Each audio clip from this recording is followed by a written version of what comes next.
Hello, welcome to an Esoteric Saturday video with me, Denis Poisson, for the Foolish Fish channel. Don't forget to leave a like and to subscribe if you haven't done so already. I want to talk today about magic circles. Actually, magic circles, but also just circles in general. The idea of the circle in the Western magical tradition.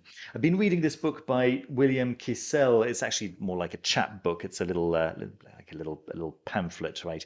And it's called Magic Circles in the Grimoire Tradition. William Kissell is the owner of Ouroboros Press, and he is an expert on magical circles. This little pamphlet is out of print, unfortunately, and very expensive when you can find it in the second-hand market. But there was a little passage here that really got me thinking. I really appreciated it when I picked the book up this morning once again, just to have a little read through, and I just thought I'd share this with you. A sword is used both to draw the circle on the ground as well as to draw a cross in the air just prior to performing the exorcism. By drawing the circle in the earth and a cross in the air, the union of the macrocosm and microcosm is implied, for the circle being applied to the earth places the celestial upon the terrestrial, whereas a cross, a symbol of earth,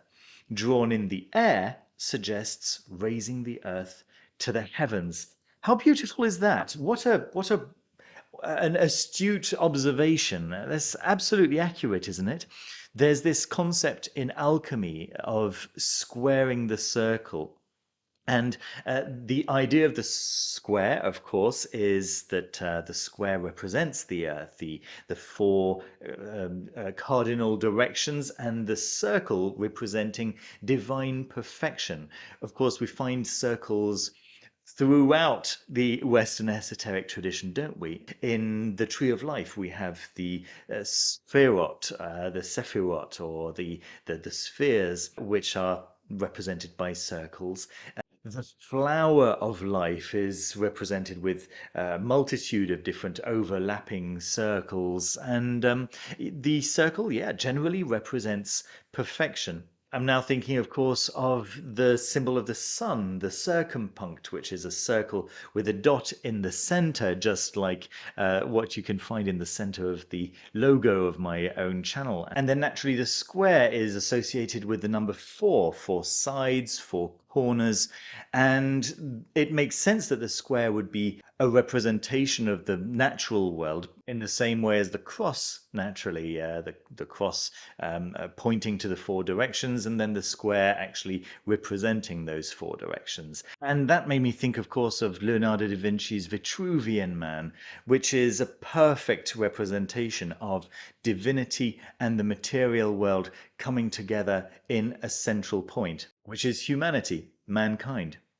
So it makes sense, doesn't it, that in the grimoire tradition, people would draw circles on the floor in order to invoke spirits, invoke or evoke spirits. This was a symbol that you were bringing down the celestial realm to physical manifestation. Now, this naturally becomes even more potent when you add the divine names on that circle. And in whatever medieval or Renaissance grimoire you look, you'll find the divine names of the Abrahamic God written out on the circle itself, because that circle is a representation of divinity and therefore of the spiritual world. Now, we also know, of course, from the PGM that Yahweh Sabaoth, or Yahweh, or the Hebrew God, was called upon anytime the practitioner wanted a presence that would dispel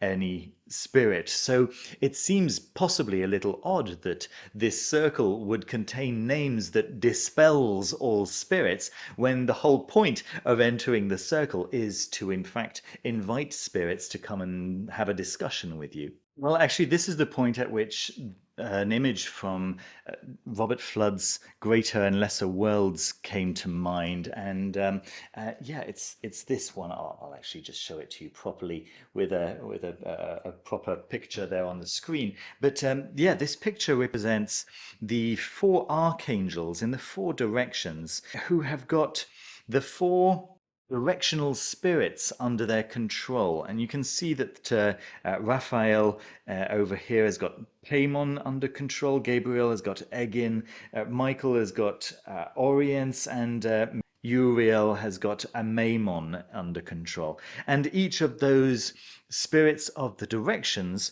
have under their control one of the winds. In fact, more than one of the winds, three of the winds. So the wind from that cardinal direction and the wind that is just to the left and to the right of those cardinal directions. When we have a look at Robert Flood's idea of where the winds originate, over here, then we can see that his idea is that God empowers the sun, and then in turn the sun empowers Saturn, and Saturn in turn empowers the winds. So all of this is power derivated from the power of the one God. Now you can see on this picture from Robert Flood that the four winds are clearly supposed to be demonic in nature, certainly negative, and they send pestilences and all the bad things that can possibly happen. And then the four angels who are posted at the four corners are there to protect the individual at the center of the fortress there. So yes, quite a few different perspectives there, and I suppose depending on your affinity with the entities that you're calling forth, you'll want to protect yourself very carefully, or you'll be wanting to be simply cautious and invite the spirits to talk to you, but nevertheless be quite prepared to protect yourself if the need arises. I suppose that can make sense from the perspective of someone calling some potentially dangerous spirits to have a conversation. Obviously, your intention is originally going to be one of amicable understanding, but what happens if that amicable understanding doesn't go two ways? So yes, it's probably a good idea to have all the protections that you know of ready to hand so that you can be okay if the need arises.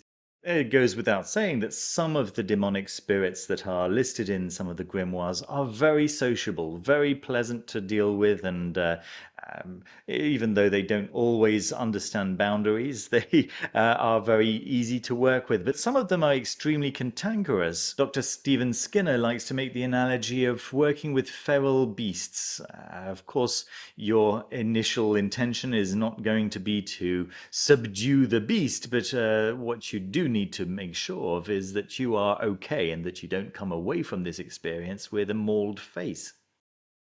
Naturally, if it's the first time you're working with a particular spirit, not only will it be a good idea to have leather gloves or the spiritual equivalent, right, with this circle of the art, but it could actually be a really bad idea not to come prepared. Do leave any thoughts you have down in the comments. Maybe you've got some information that is missing in this video, and I'm sure that the rest of the community will be very, very grateful to have that information, as long as it's shared in a respectful way, of course. And don't forget that these are matters that can bring up some deep emotions. You know, different people have got different ideas about what is okay and what is not okay to do when dealing with various spirits of various different kinds. And that needs to be okay. I don't think anyone is here to change anyone else's mind, but I would say that possibly we are all here to grow together from each other's examples. And yeah, this is kind of what these videos are really all about. I know it's not a very long video, and I'm sorry about that. And I also know that I have not done any drawing for you guys this week, and that's because I've spent the past 2 weeks trying to learn watercolors. And it's just the most frustrating thing in the world. I just can't get watercolors to work for me. So no, I haven't done much in terms of progress this week. Nothing that I can really feel comfortable showing you in any case. So I'm just going to go back to drawing and possibly taking up some inks and possibly some coloring crayons or something along those lines. I don't know. Anyway, my idea is to try and go into a direction that is working for me rather than try obstinately to continue in a direction that's not working for me. In the meantime, I'm going to wish you all a fantastic weekend. Don't forget to like the video and to subscribe if you haven't subscribed already. I want to thank all of the subscribers, whether you're a subscriber through the YouTube memberships or through Patreon. I really, really deeply appreciate your support. You can see all the level 3 and level infinity members usernames scrolling up on the left side of your screen over here. And yeah, I will see you very soon with another video. Thank you so much for watching. See you soon. Take care. Bye.